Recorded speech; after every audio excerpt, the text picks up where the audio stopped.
The walls of the city of Jerusalem were mere rubble. This news made Nehemiah very sad. So Nehemiah began to rebuild. He led the people day in and day out. Enemies attacked, but they overcame. God helped them finish the work in only 52 days. The Jews who had once been in captivity now returned home. Change your world in 52 days. The story of Nehemiah.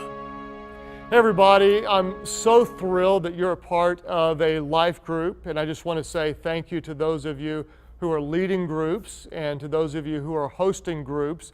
And if you're new, I really pray that God uses this season and this group to transform your life as we look at the story of Nehemiah.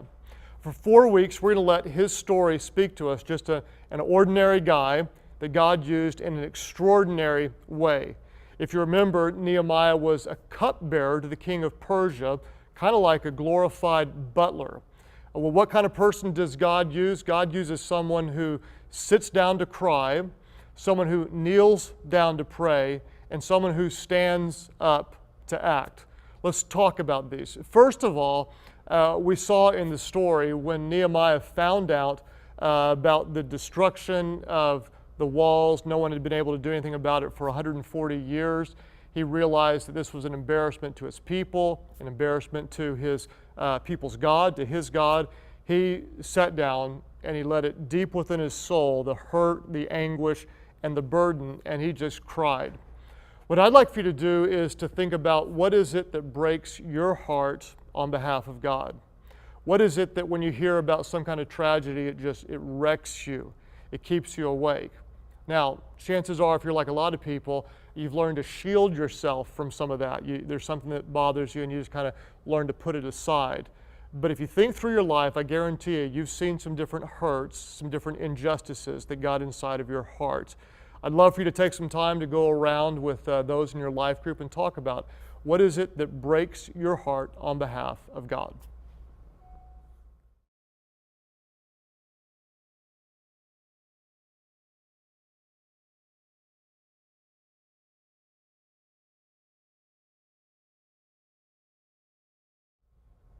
All right, well, I hope that you had some great discussion and maybe for the first time verbalized a deep burden that you have. Because who does God use? God uses someone who sits down to cry, who kneels down to pray, and who stands up to act. I want to get a little crazy here, and I'm going to rearrange question 2 and 3. I want to give you the third point to talk about next, and that is those who stand up and act. Remember, we talked about this. Sometimes you see a burden, something that really bothers you, and you just feel like saying, somebody's got to do something about this. Well, it might as well be me. No matter where you are, I believe that God can use you to make a difference. What I'd like for you to do is think about just the next step. If there's something that burdens you, maybe you really want to build orphanages in third world countries, but you can't do that today.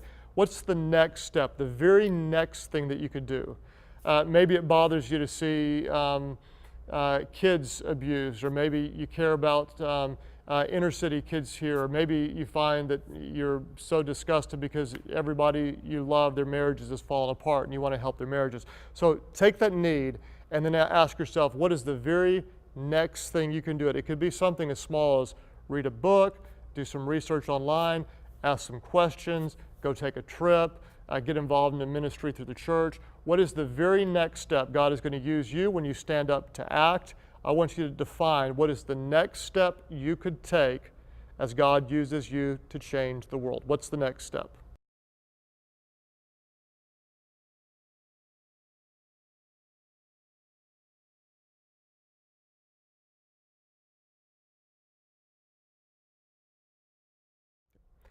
Okay.